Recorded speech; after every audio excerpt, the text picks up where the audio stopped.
molasses. Here. No, I'm good.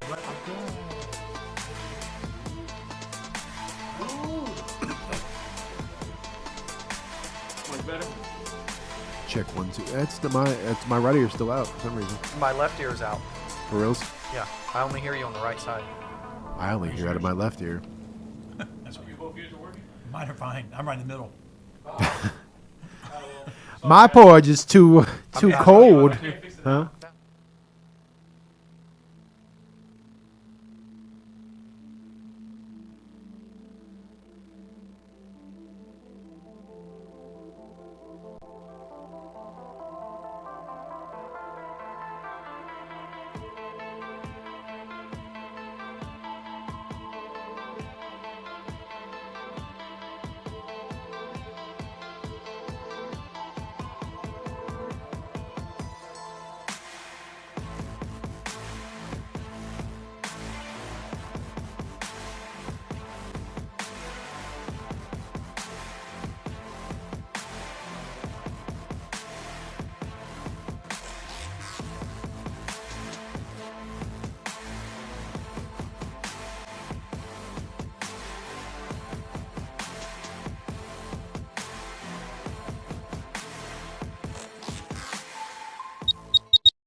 Turn on that radio and back here. The cops ain't likely to catch up with us, not tonight. So we can all be quiet and peaceable and listen to the music.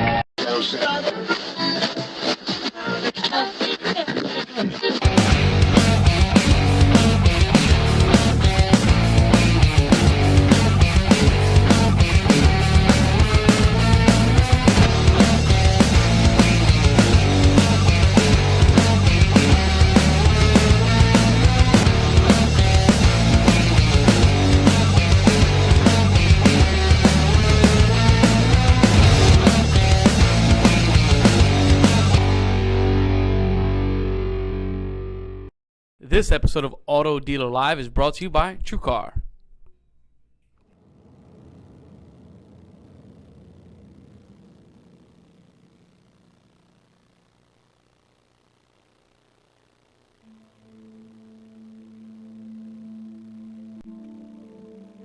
All right, guys, what's up? We don't have a TV video monitor view, but I'm sure momentarily that's going to come right up on. It ain't working. Don't throw anything at me. Hey, Listen, man. you should know. You need Hey, to know. how else do you want me to tell you? How else do you... Listen, we come live on the show and the monitors are on. What would you like me to do? Be like, yeah, hey, what's up, guys? We got to Hey. figure some hand signals. They're not looking. They're They're not looking. Like MLB, the MLB. What's up, T? Hey, it's Trump What up? up. It's Trumped trumped up, baby. Give us a little bit today. This show is going to be so tremendous. It's going to be... You're going to see things you've never seen before. There's going to be... I didn't work on it No, all go week. ahead, I man. got to be Keep going. honest. No, I like didn't it. do... Yeah, I know, because you guys are my I'm friends. doing and a you wouldn't text tell real me. quick here to get something going. Go You're ahead, Chris. texting? So, Yeah, man, listen. Hey, this is a great show today. I'm excited. And you know what?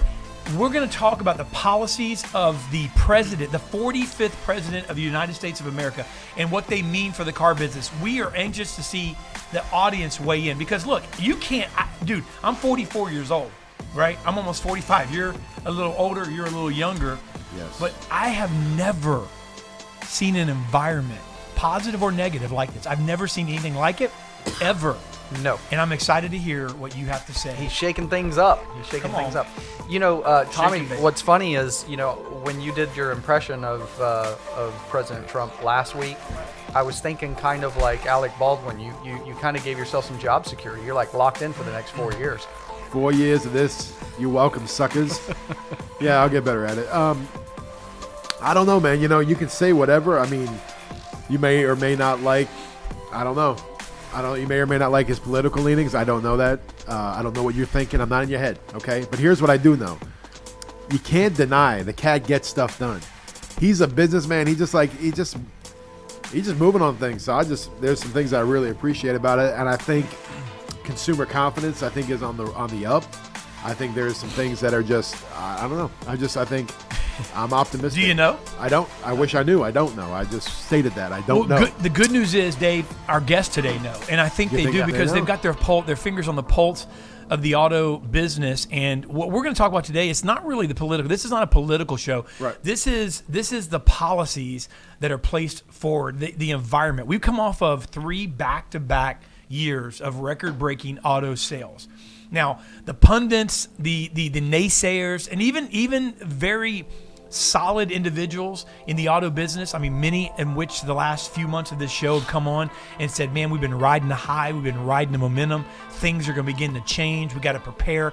And I get that. There's a realist aspect of that, and I don't think that that's a doom and gloom. I think it's somebody saying, hey, I'm a businessman, I'm a businesswoman, look out for this. But there's I actually think that we could see even higher growths in the industry because of things that weren't there the last 3 years. I mean, here's the thing about the industry. This is what I want to hear you, the audience, weigh in on.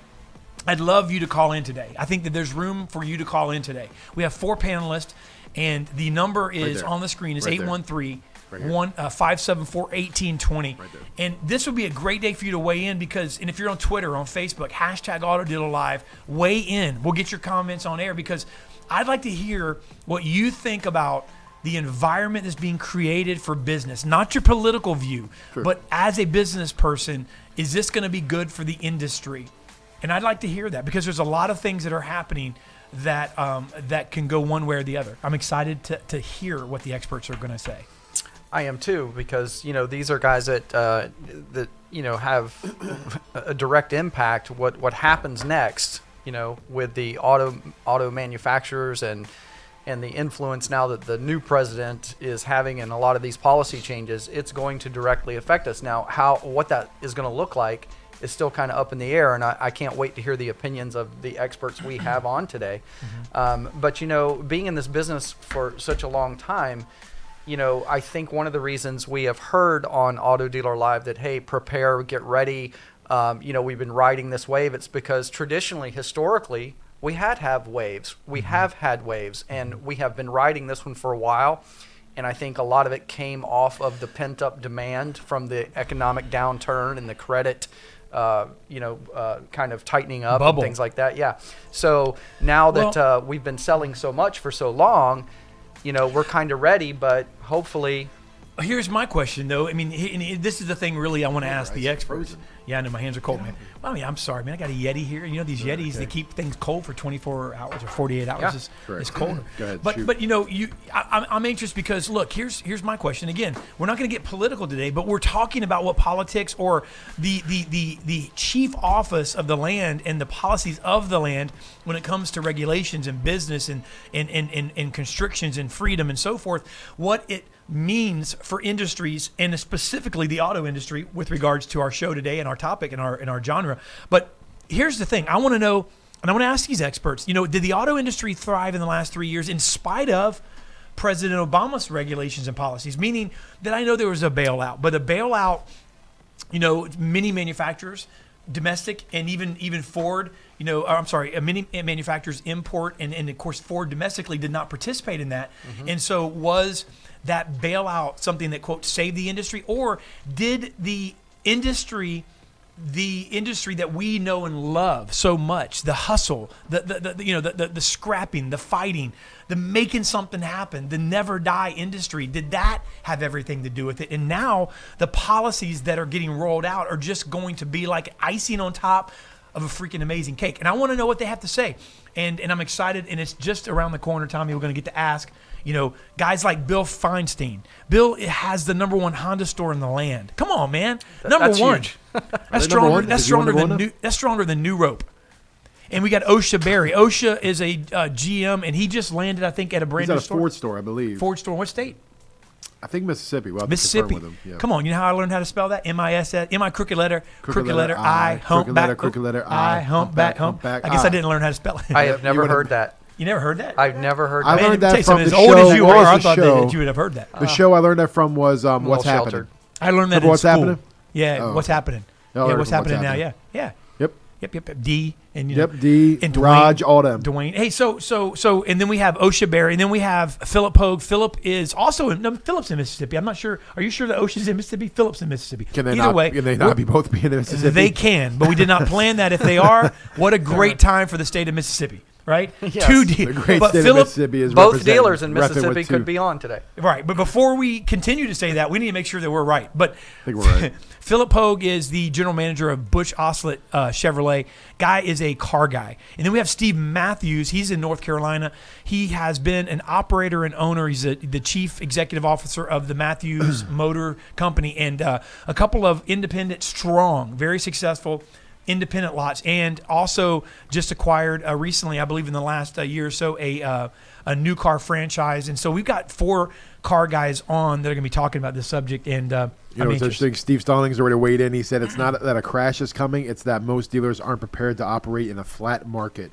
If then that's there's probably some truth to that. So, Steve, if you want to join the call and you want to join the conversation today, 813-574-1820.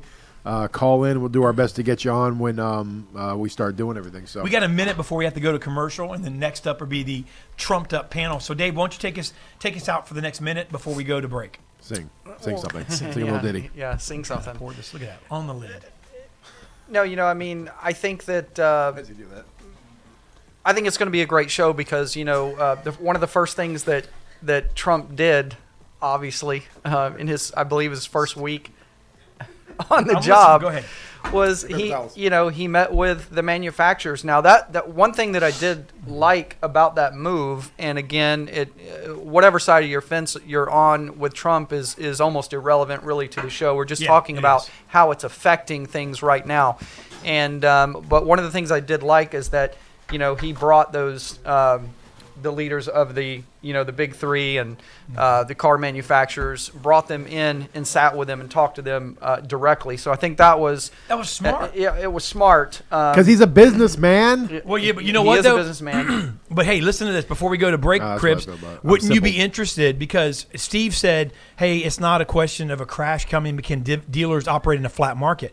Well, here's my question. I get what Steve's saying. Kind of echoes what you No, I said. do And by the way, I'm not saying that Steve's wrong, and I don't think any of us are, because we don't really know. But my question would be that last time we kind of talked about this, this came up not the Trump aspect, but the aspect of where the business was heading, what's on the horizon, which is not long ago. And Steve Stein weighed in, I'm sure, then as well. One of the things I will point out is that Trump wasn't president. Right.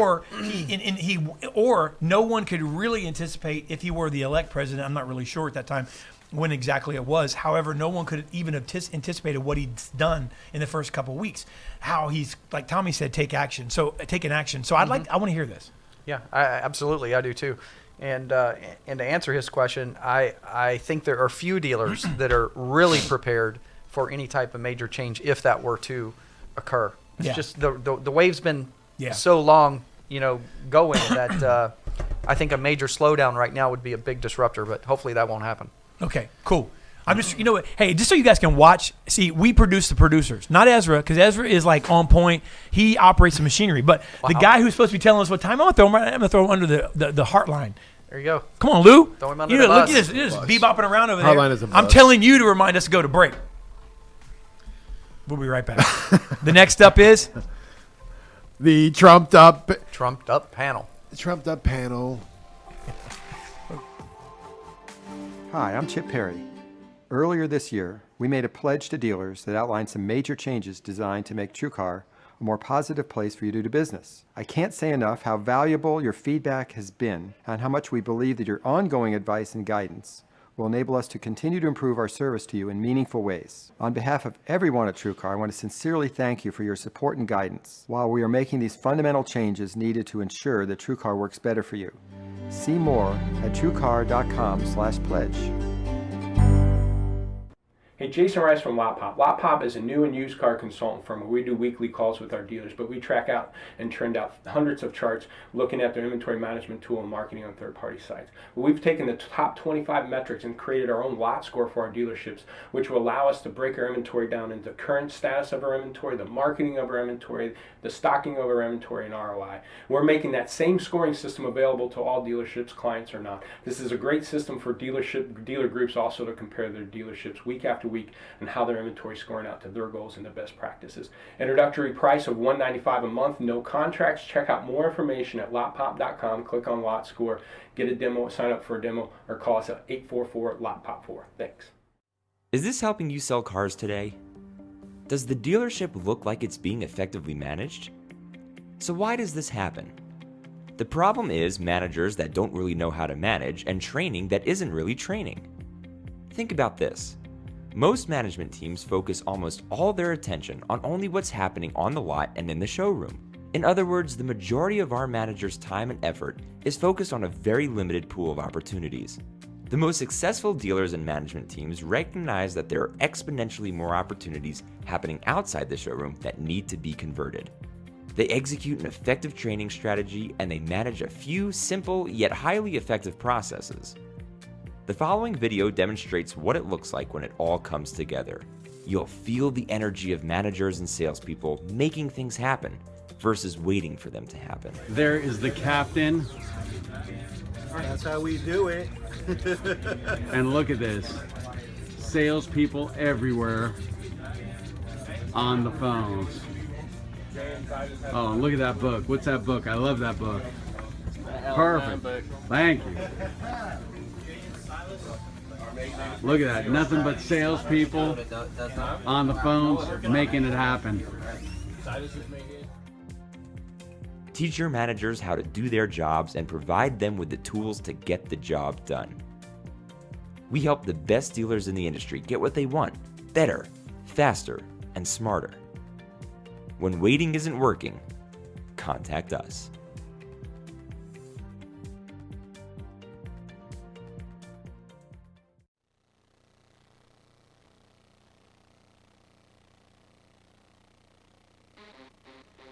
We are back. The next up is the Trumped Up panel. So we're going to go right to our guest. We have the president of Matthews Motors, Steve Matthews. We have the former general manager at Altoona Honda, and I'm going to find out where he's currently at because he just landed, Mr. Osha Berry, general manager. We have the president at Planet Honda, Mr. Bill Feinstein. And we have the general manager at Butch, Oustalet, Chevrolet, and Cadillac, Phillip Pogue. Gentlemen, thank you for joining us. Thanks for coming on to the Trumped Up panel, and really do appreciate your input. Dave Cribb's going to go to you, sir.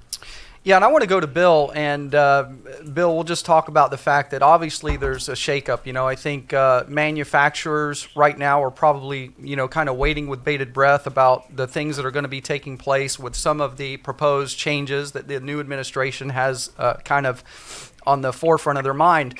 That being said, I'd like to ask you, are you hearing, as such a major player with Honda, are you hearing from your OEM, from Honda, anything that is alarming or anything that you see coming as a change due to this new administration change? I think it's get comfortable with being uncomfortable. We are not hearing much out of the OEMs. Certainly, Toyota has sort of led the charge with getting its dealers riled up against the border adjustment tax. But, I think that most of the OEMs are taking a real wait-and-see approach. And, there's certainly some things here to be worked out. I think at the end of the day, the complexity of a border adjustment tax is something that's not going to happen because I think that the unintended consequences are pretty huge. But I also do think that there's certainly pressure on the OEMs to consider where they're building and expanding their plants. We are hearing from a lot of the OEMs that, plants they were looking at expanding in Mexico and Canada, they're rethinking those plans, certainly because of Trump, and not necessarily a bad thing. Yeah, we saw Ford was in the middle of building a plant in Mexico, and they just pulled the plug completely and went a different direction. But go ahead, Tommy. No, I was just going to say, do we think, I think it's easy to speculate, and I think people jump on, I don't know. I've been seeing all the pictures I see of Trump the last week or so. He's doing things, he's making changes, he's signing executive orders and so forth. Is that enough for these OEMs and so forth to legitimately pull the plug? Or is there something else that we don't know about, being the general populace, that's happening? Anyone could take that question. But, is there something else going on? Is there something else in the water? Or is it just purely that? Look, he's rattling the saber. Clearly, nobody wants to end up on the wrong side of his Twitter account right now. The Ford move, I think, frankly, was something they were doing anyway. That Mexican plant was a small car plant. They moved the production to a truck plant. That's not really surprising. So I'm not so sure that it just wasn't good timing for Ford, frankly. But, the OEMs, as they're looking out, you don't decide to build a plant tomorrow. It takes years and years of planning. So even if the OEMs decide they want to build a new plant or expand the plant tomorrow, that's, shovel in the ground 2 to 3 years from now. Do I think they're all taking a second look at cost savings outside the U.S. versus risk of some kind of tariff or border adjustment? Absolutely. I think you're going to see a lot of them decide that it's not worth the risk of expanding outside the U.S. right now for U.S. production. Frankly, as a Honda dealer, we're not, particularly worried. Most of our production's here in the U.S. Even some of the big three have to be worried because a lot of their production is sourced from Canada and Mexico. But I think ultimately it'll all pan out. I think as long as Trump can get his victory, that they're adding jobs, they're adding good union jobs in Detroit, Ohio, Alabama. I think he'll back off. I mean, if you read his book from the '80s, Art of the Deal. This is who he is. This is how he is. He's brash. He's outspoken. He pounds you on the head, makes outrageous declarations, and then backs off the position ultimately to make a deal. Yeah, and Bill, and guys, we have different states represented. I think we found out, Osha, you're in Georgia, if I'm correct, if I'm saying it correctly, and of course Steve's from North Carolina, and we have Mississippi. So we have the South represented, pretty stout, and then we have Bill, you're in New Jersey. Did I get that right, Osha? You're from Georgia, or in Georgia? Yes, sir. Okay, so let me go to Bill. Let me go to Phillip or Steve here on this one. But kind of getting aside, and thank you, Bill, for that. And I think that I know Bill, you spoke some very strong truths there, and of course you're a market. And I know there's a political aspect, guys, to this, and whether people that are buying cars from you, obviously you don't want to get political with them, and that's a different story altogether. But from a strict business standpoint, let's get real. Even some of the people who picket, who are out there. I mean, I'm not without people in 75% of America has credit issues. Okay, so let's get real. The real thing that's going to cause this to get better and to stay better is lending, guidelines and manufacturers, getting better incentives and better rebates, and the market flowing better, and the everything just feeling better. So let's look at it from that standpoint for a second. Steve, is that because he's a businessman and the people who set everything in motion, like what's going on, going to mean it's a better environment for the car business, which means everybody, whether you voted for them or not, whether you pick it against them or whether you like them, is it going to be better because people can buy a car? Subprime people can get finance maybe better. There's going to be better offers. Talk to that, Steve, with regards to what we're going to see here in the first quarter. Well, absolutely. First, I'd like to thank you for having me on the show today. I'm real excited as being an independent dealer. One of the big things that I liked that President Trump mentioned was in the beginning that he was going to cut regulations. As fellow people in the car business remember, back in 2008, 2009, a lot of turmoil going on. And as a matter of fact, one of the points that Mitt Romney ran on back in 2012 was eliminating the Dodd-Frank Act, which was probably one of the most harmful things to the automobile business that I know, at least to the independent dealers. All these regulations that were coming down. And if we can, when I first got into business 33 years ago, there used to be about 4 or 5 pieces of paper that you signed back in the business office, and now it's like a book. It's just unbelievable, all the different forms and regulations that we have to follow. So that's going to be huge for the car business in itself, is doing something with the Dodd-Frank Act, and also something with, I'm sure my fellow partners, the CFPB, the Consumer Finance Protection Bureau, which President Obama created a few years ago. Mm-hmm.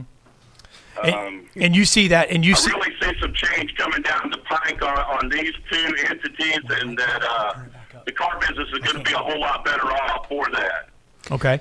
And thank you, Steve, and I'll go to Phillip on that as well. So you heard, and I know you guys all obviously, know what he's talking about, and you guys operate in a lot of the same capacities in with regards to regulations, and I know it's different from state to state to some degree, but and we have a caller that's called in as well. We're gonna I'll let Cribbs bring him on in a second, but let me ask you. So Phillip, some of the same people who might be complaining or who might, it really could benefit some of those very people.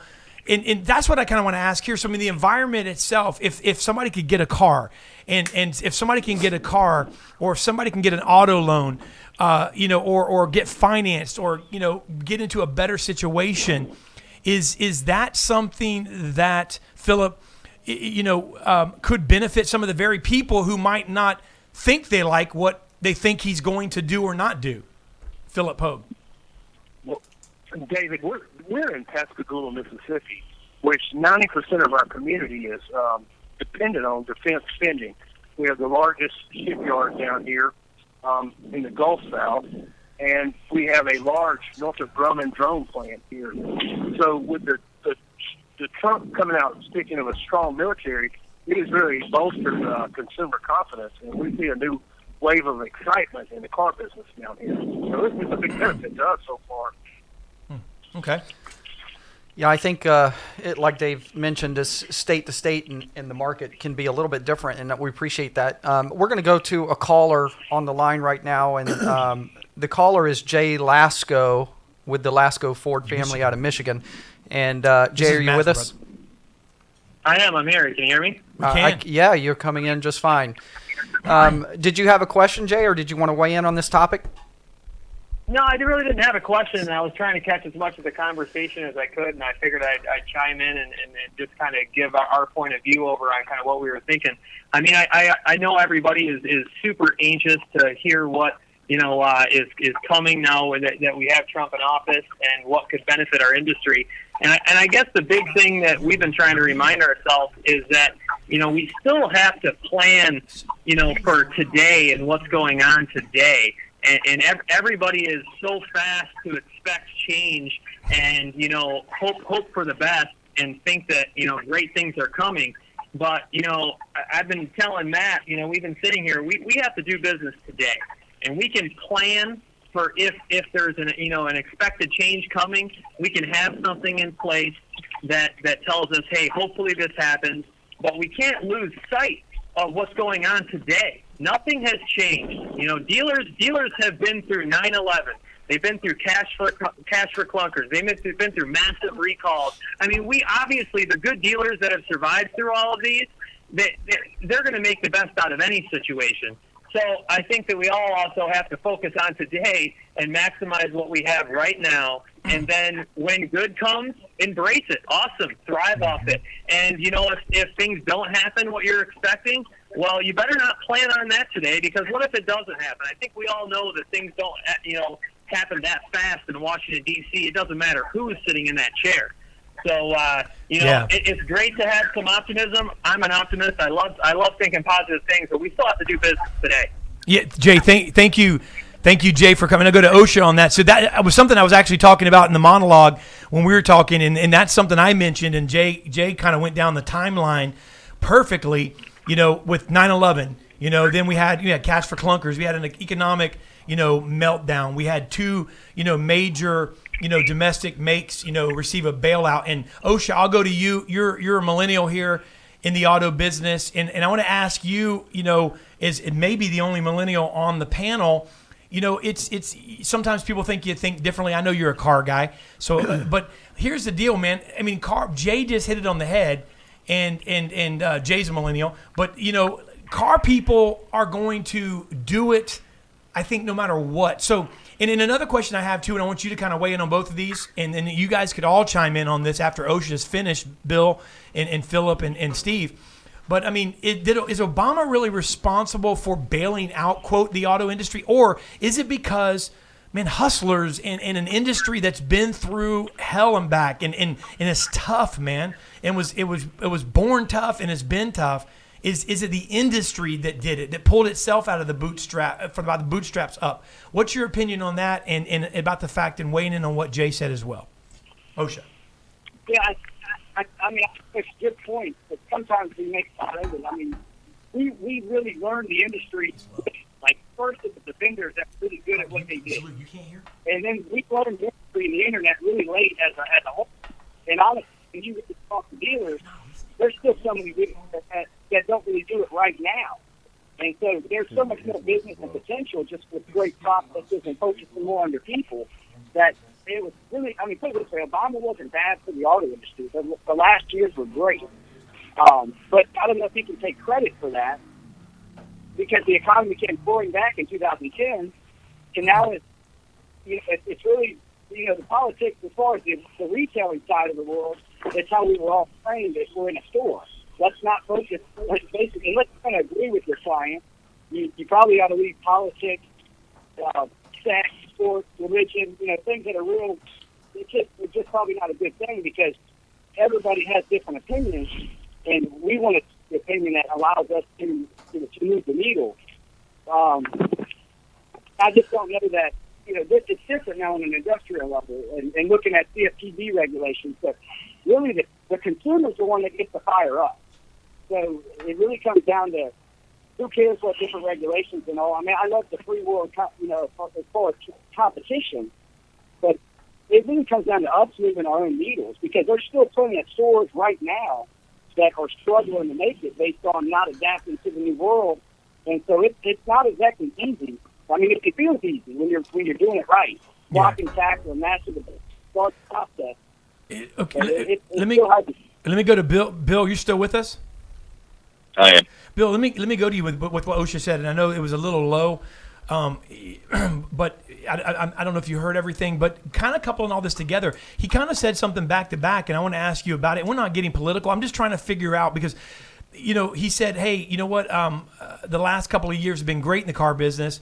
So Obama did a great job, but then he came right back. Osha said, but I'm not really sure he's deserves the credit. So my question is it the industry, despite the regulations that Steve was talking about, despite, everything that you've had to climb through, is it the industry? Because not all industries, not all businesses made it back. And then on top of that, when you take an industry that's used to being flexible, that has some, sales at its core, some of the strongest sales, and flexible strategies and aspects I've seen in any industry, then when you add a president that is going to set, in place maybe business-friendly regulation in a business-friendly environment, doesn't that mean that we might see even bigger growth and maybe we'll see something special? And maybe comment on that, Bill. Well, look, I think that, we got to remember where we came from. And 08, 09 was nothing short of catastrophic. It wasn't a normal recession for the auto industry. It was as close to a depression as you're going to get. And it wasn't just the economic activity, but it was the lack of access to capital. There were a lot of things going on. So the trough was so deep that it's no surprising that the recovery has been really good the last few years. I think that the recovery of its own would start running out of steam. I'm not sure that business would be bad, but certainly we're plateauing and, may bounce around somewhere in that 16.5 to 17.5 range for a while. I think that looser economic policies, looser regulations could send that to the higher side. To the extent that, the question that is concerning me, though, I think while we may see some relief on regulatory, I have to say I'm very, very concerned on the interest rate front. And I think they're as good as we're going to get on one side. I have a lot of fear that as rates continue to move up, that will offset some of what we possibly could gain. So I do think we're going to see good wage growth. I think that's going to drive the consumer. But I think the payments that have been relatively inexpensive over the last couple of years, I think consumers are going to have to get used to slightly higher payments, and they've never had a good time digesting those. So I think it's, business will be good. I think it's been good. I'm not sure that I can give Obama the benefit or the blame. I think he just happened to be where it was. I think this industry proved to be incredibly resilient. We have a lot of strong, hardworking dealers. That being said, those same guys, I see a lot of mistakes of the past. I see a lot of guys getting fat and happy, bloated budgets, bloated staffs, and, one of the things that we maintain here is we have a DEFCON plan.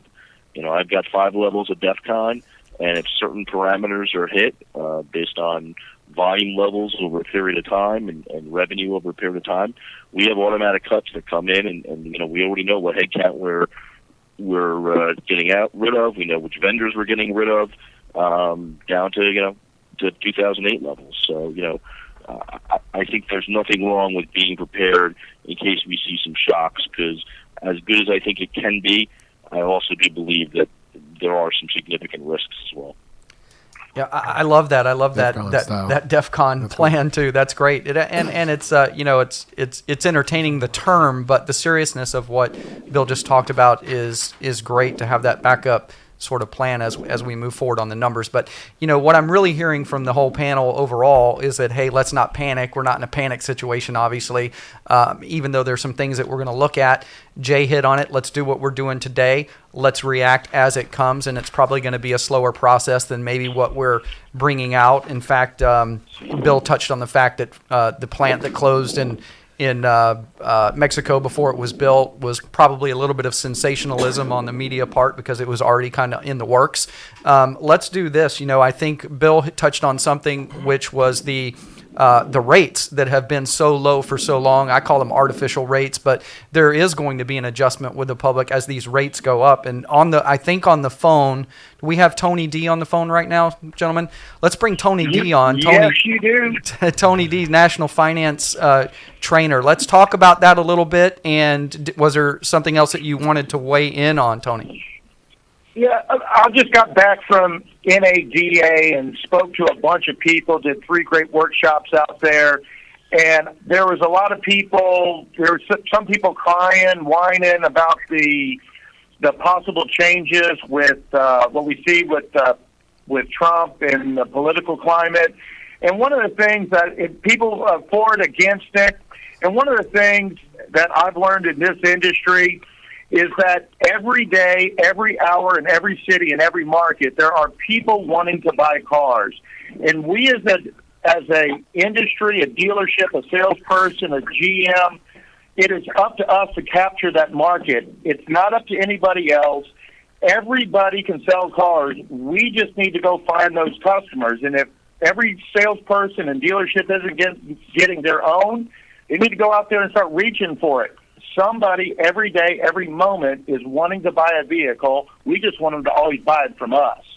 So it doesn't make a difference what the economic climate is, what the political climate is. Our industry is available. We just always have to go out and go get it.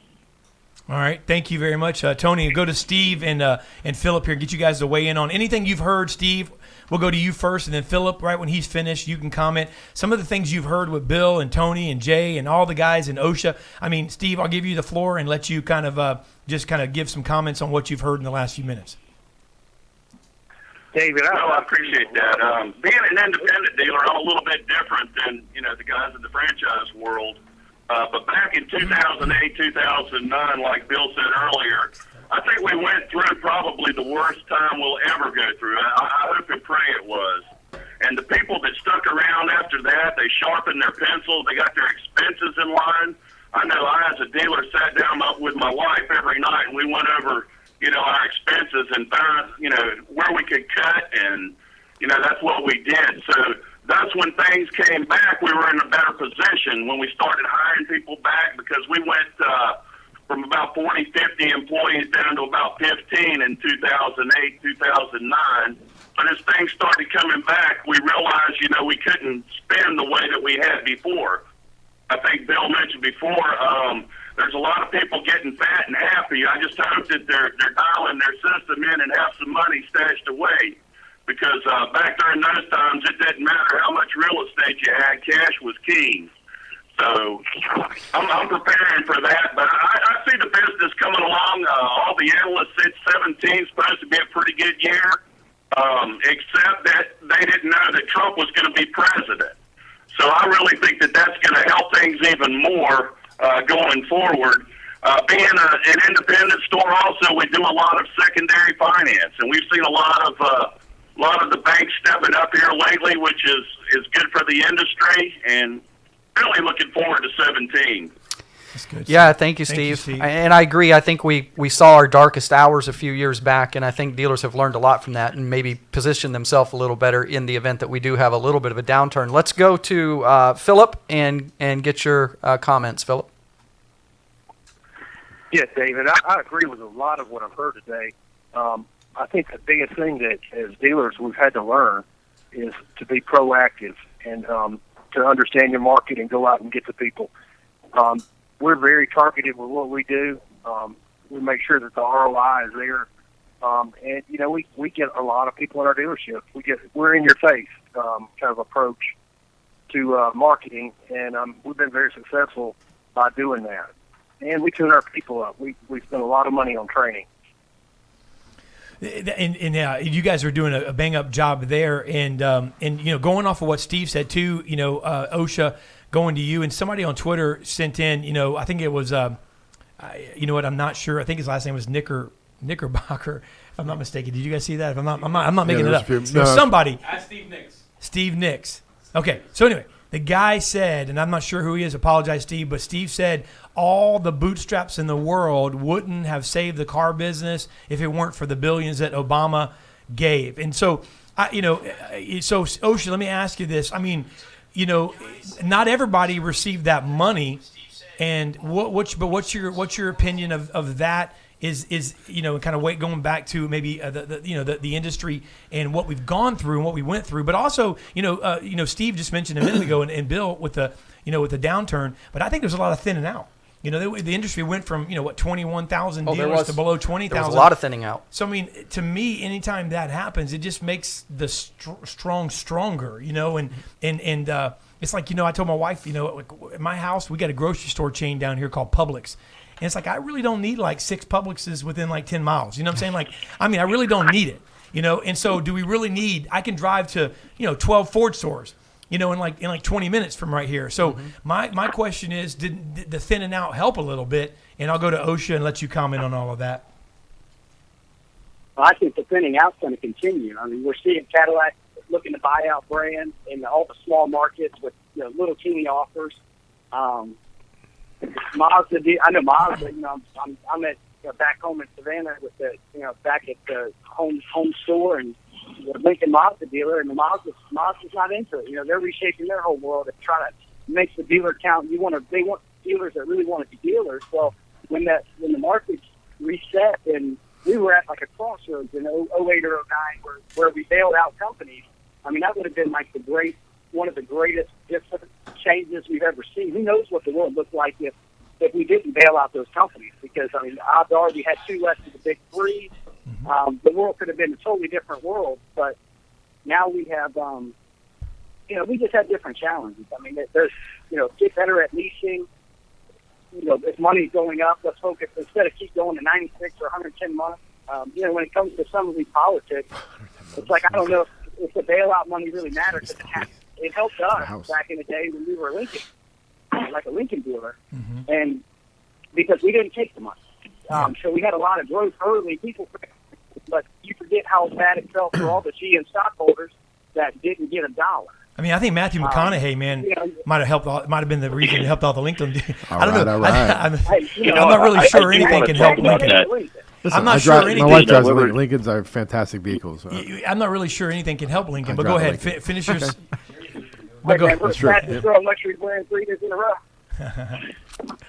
Well, hey, I do think whoever came out on that, cash for clunkers comment, it really isn't particularly well educated on the topic. I'm looking at my historical sales reports, and all it did is create a blip for 30 days in the car market. Right. And I'm looking to my numbers for 09, and this was bad. 09, 277 new, June 276, July 289, August 462. Guess what happened in September? 278, October 277, November 241. it wasn't until the fall, I'm sorry, the winter or spring of next year, 2010, where things picked up. And that had nothing to do with cash for clunkers and everything to do with the availability of credit. Yeah, Bill. That's a great point. I was just going to ask Bill, since you were talking about the cash for clunkers, during that time and shortly after, it seems like that's when we kind of went into the shortage, though, of those older used cars. It seems like availability wasn't there, and that's when dealers started paying big money at auction and started keeping the trade-ins that they got, not wholesaling them out to smaller dealers. Do you buy into that? I do. I mean, it certainly created a short-term supply issue. Was it a boost in the arm? Yeah, but was it a cash flow nightmare for most dealers? Absolutely. So, the government giveth and the government taketh away. And it wasn't a particularly good time to be out on cash flow. Yeah, and I think that with everybody, and I know Tommy's going to go to closing remarks here, but I think that everybody looking at that, it was a desperate move because that's typically what you get sometimes when you have the government try to solve something, regardless of what side of the aisle you're on. And that's kind of where I'm going on it. It comes down to the manufacturers not really knowing what to do. There's only so much they can do.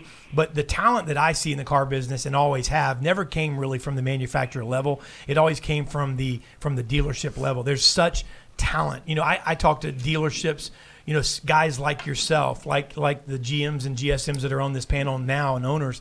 And I don't know a manager that really goes, man, my manufacturer rep is and I'm not down anybody's, but it's so freaking smart.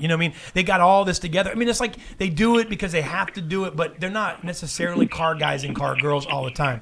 And so I think that the brilliant talent that exists is on the ground floor with something very special. And so that's where when I meant the car business, that's where I think it comes from. I think it comes from the individuals that are on this panel and how we did something special. But you guys. And by the way, Bill, those numbers, some of the guys were like, dang, I wish I was selling that today. Right. Bill's like cash for clunker numbers. And some guys are like, holy crap. That's my Goodyear number on a month. But anyway. Yep. We have to wrap things up, guys, and unfortunately, we're almost out of time. I think we'll have to revisit this in a couple months to see how the first quarter plays out. So everybody can give a couple minutes closing remarks. Actually, I'm gonna start with Steve, and because somebody had a question on Twitter they wanted to address with you, and their Twitter's going crazy. There's a lot of good points. People making. We even have like fake Donald Trump. Fake Donald Trump, yeah. People, let's see what we got. So Steve Stawning actually said, lots of talk about how bad the used market is going to be for dealers. Too much supply. He was asking what you thought about that. So maybe you can give that, including with your closing remarks, if you would, sir. Well, actually, Auto Nation must not feel that way because they're going out and putting up used car stores right now. And there's a lot of other people that are getting into the used car business. My franchise friends on the phone could probably tell you that. Actually, most economists that I have talked to said that the new car business was going to wane a little bit in 17, but the used car business would actually pick up in 17. And, of course, this was before Trump came in.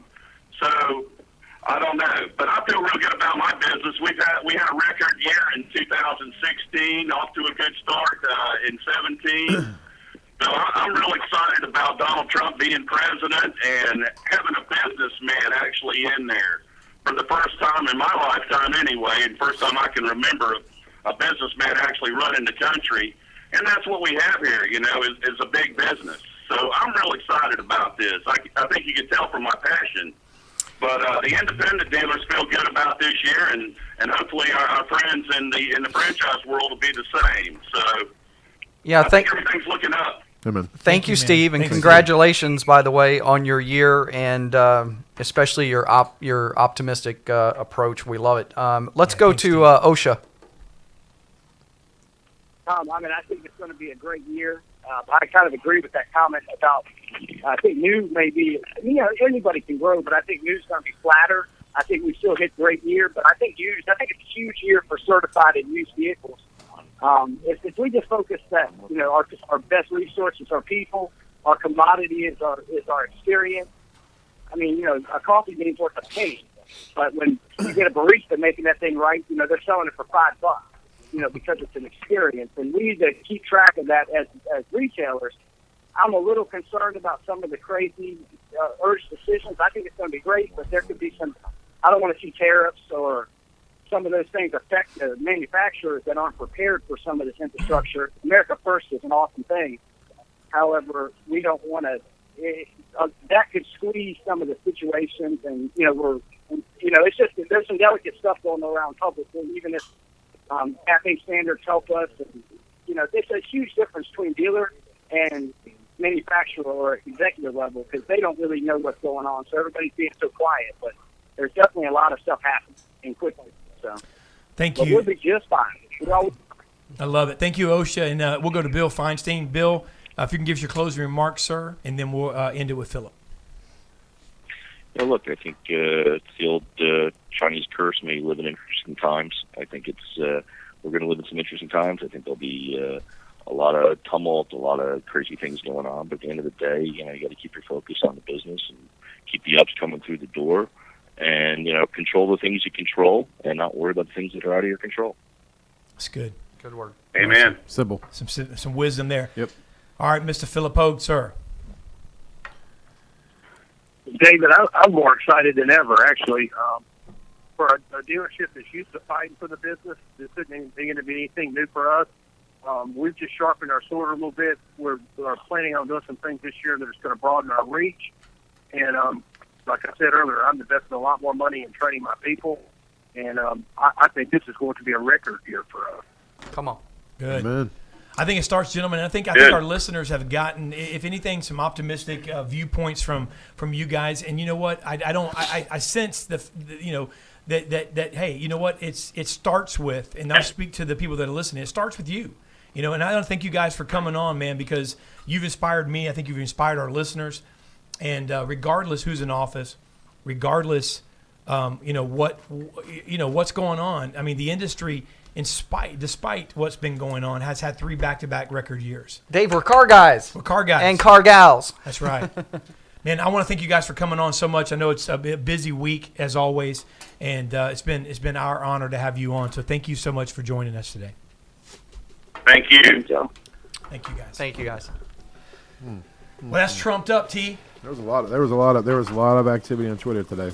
There was, and you know, before we go to Raymond Fire, you know, I got to just take 30 seconds here, man. I tell you, I love what I heard, because, you know, it's an industry like no other, and I think it's an industry. You know, listen, if it's an industry that's like no other, if it's not an industry like no other, here's my question: why would the president have the leaders of this industry in his office within the first 3 days of being sworn in? That's what I'm talking about, Willis, right? Come on now. To quote, used car market 27 forecast selling more units at less profit. Give us some. Let's see.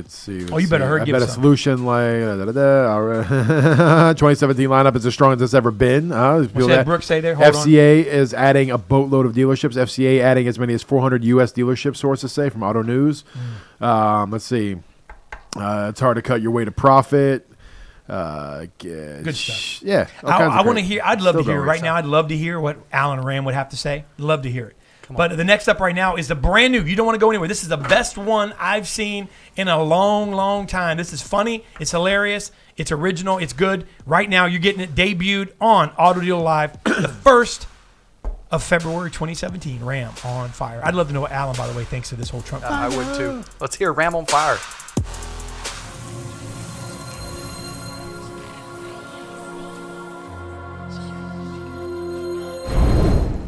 Hello, I'm Alan Ram, president and founder of Alan Ram's Proactive Training Solutions, and here's what's got me fired up today. Weak leaders. For those of you who don't know, I served in the United States Marine Corps. For one of my jobs, I worked in our company headquarters for about a year. My office was located right next to the company commanders. Now, Captain Perkins had a loud voice, and he tended to keep his door open so that when he was chewing someone out, you knew about it. I remember one day Lieutenant Fuller went in the captain's office with that sheepish look junior officers would have as they anticipated what was in store for them. Lieutenant Fuller actually came from a family of pear farmers somewhere in the Carolinas. I always imagined a beautiful pear farm with perfectly tended orchards. Unfortunately, Lieutenant Fuller had a leadership issue. For whatever reason, he couldn't figure out how to get his men to do what he needed them to do when they needed to do it, even though he was technically in charge. Everything he wanted them to do was not only lawful, but beneficial not only to the unit, but to each of them individually as well. Still, his people would not listen. I would hear him whining to the captain about how he couldn't get his men to do this or that. On one particular day, when the captain's ass chewing was especially brutal, he actually closed his door. I strained to hear what was being said through the closed door, and all I could clearly make out was, "Lieutenant Fuller, if at your pay grade and rank, you can't get your people to do what you need them to do, you need to grow a pair." I was somewhat surprised that the captain was suggesting to the lieutenant that maybe he should go back to the family business and grow a pair. Now, while most people don't come from a pear farming background, some dealership management staff might also be well served by growing a pair. I got to thinking of a dealer that we've worked with in the past. This guy is an actual general manager partner in the dealership, and during a phone conversation with him, he brought his general sales manager in his office. I then got to hear both these two whine about how they can't get their managers or salespeople to train, much less handle a phone call properly. This was a clear-cut case of the inmates running the asylum. I actually asked the dealer partner and the general sales manager to please page in whoever really runs their store so that I could talk to them. I remember vividly the captain telling the lieutenant to grow a pair and thought of how applicable that was in this situation. Leaders need to lead, and if you can't get your followers to follow you, I guess it's time for plan B. Let me say this very slowly because it's one of my favorite things I've ever said. If as an owner or manager, you accept this fact that your people won't buy into training, they've successfully gotten you to buy in that it's okay for them to suck. Who sold who in that deal? If you're in charge, act like you're in freaking charge. There's an African proverb that says an army of sheep led by a lion will easily defeat an army of lions led by a sheep. Train your people to do their jobs, hold them accountable, and make sure there are consequences for poor performance. Be a manager and a leader. Nothing else makes sense. Unless you're a then maybe you just need to go grow a pair. Thanks a lot for letting me get that off my chest.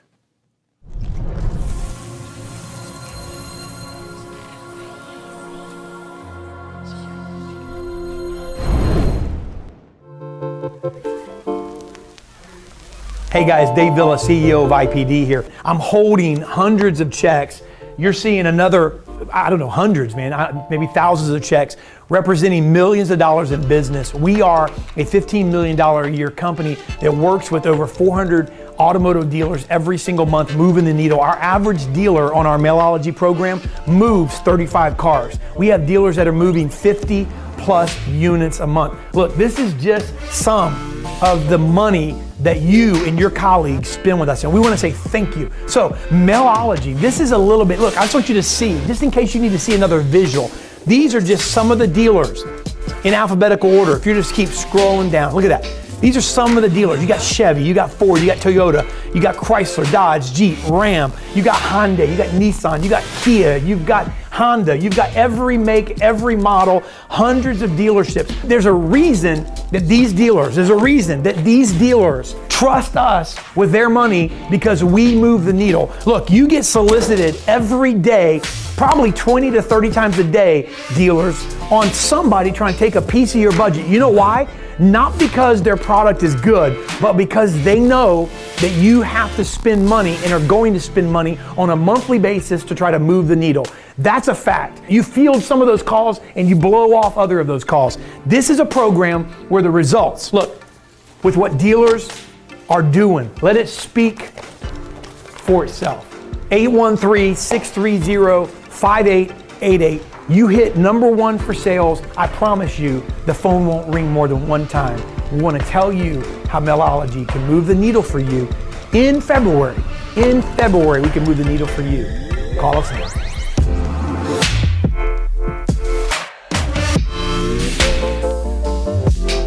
We are back, and we're so thankful that you stayed with us just another couple minutes, just so we could tell you. If you listen to me, me and you are gonna have fisticuffs at the end of this. You understand me? You want to have fisticuffs? I'm talking to the audience. No, I'm looking past the audience. Sorry, audience. I love you guys. I'm talking to this guy over here. You know who you are. Yeah, everybody in the audience just got ready to go into the Iron Circle. I think it's the Octagon, I believe. Octagon. Okay. So let's talk about the shows we got for you. Cribs, what do we got? What's next week's show about? Hey, look, next week you won't want to miss it. It's called Extra Toppings. We're going to really be talking about the icing on the cake. It'll be the deal after the deal, if you will. We're going to be talking about aftermarket sales, accessory sales, a way to boost our gross on the deal after the deal is done. Because apparently Trump's policies will have nothing to do. Don't go together. Extra toppings and gross doesn't go together. Yeah, right. Unless it's money. So that's a great show. Then we've got the thin line between love and hate. We're going to really be tackling a big portion of that show is going to be dedicated to the haggle, no haggle. Penske just announced, huge group. Obviously, Penske announced that they're trashing their no haggle policy, if you will. And we're going to hear the argument of, does this really work and work long-term well? Because we've seen it a million times. It's come and gone. And go ahead. Week after that, we got Pull the Plug, which I'm about to do on your punk butt. Yeah, sucker. You see me? Huh? Yeah, you about to. Okay. Then after that, we got March Madness. What's Pull the Plug? You'll have to tune in to find out. Pull the plug. Well, look, we're going to be talking about. Why don't you tune in to find out?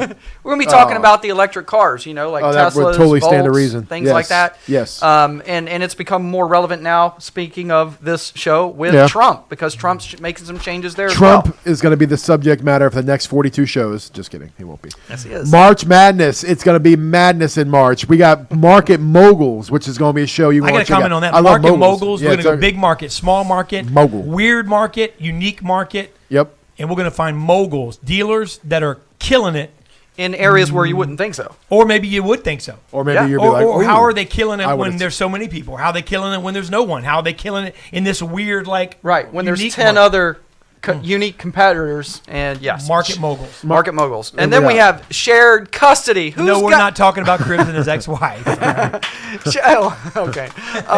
Shared custody. Who's got your customer? Look, we're going to be talking about prospecting, where to find them, where they're at, how to get them back. We're going to be talking about all that. Who's your daddy, basically, and or your mama. And then the last one we're going to be talking about. The last show in March is going to be quarterback. January, we're going to look at the February, quarter. March, first what? Quarterback. What? Quarter. Yeah, I got it. We're going to be looking at the quarterback. Back to the quarter. Back. We're going to get a review of the quarter. Maybe we'll have these Trump guys on again. Some people on again to go and look idea. What these policies. I think I already suggested that.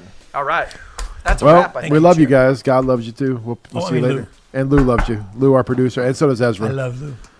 All right. We're out. Peace.